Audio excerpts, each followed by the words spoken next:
ஐயனார் துணை சீரியல்ல நாளைய எபிசோட்ல என்ன நடக்குது அப்படின்னு பார்த்தீங்கன்னா, இப்ப நிலாவுக்கு எல்லா உண்மையுமே தெரிஞ்சிடுச்சு. சோழன் பிளான் பண்ணி தான் நம்மள கல்யாணமே பண்ணியிருக்கான். கல்யாணம் பண்ணிட்டு ஆதார் கார்டு ப்ரூஃப்லாம் வச்சுக்கிட்டே நம்மகிட்ட இல்ல அப்படின்னு சொல்லி பல நாளா நம்மள ஏமாத்தியிருக்கான்.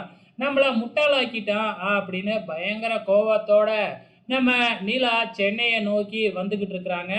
இங்க சோழன் பயங்கரமா பிளான போட்டுக்கிட்டு இருக்கிறாப்புல. நிலா கிட்ட வந்த உடனே நம்மளோட காதல சொல்லி இதுக்கப்புறம் டைவர்ஸே வேணாம் அப்படின்னு சொல்லிடணும் அப்படின்னு பிளான் போட்டுக்கிட்டு இருக்கிறாப்புல. நம்ம நிலாவும் வந்த உடனே சோழனை வெளியில அழைச்சிட்டு போக சொல்றாங்க. சோழனும் ரொம்ப ஆசையா போறாங்க. இங்க நம்ம சோழனோட அண்ணன் தம்பியும் ரொம்ப சந்தோஷத்துல இருக்கிறாங்க. சோழன் நினைச்ச மாதிரியே நடந்துச்சுன்னா ரொம்ப சந்தோஷம் அப்படிங்கிற மாதிரி. ஆனா அங்க போய் நடக்கிறதே வேற. இந்த மாதிரி நான் இங்க இப்ப எங்க போயிட்டு வரேன் தெரியுமா? நான் திருவண்ணாமலைக்கு தான் போனேன். ஆளவந்தான் போலீஸை பார்த்துட்டு தான் வரேன் அப்படின்னு சொன்ன உடனே சோழனுக்கு தூக்கி வாரி போட்டுடுது. அதுக்கப்புறம் எனக்கு எல்லா உண்மையுமே தெரியும்.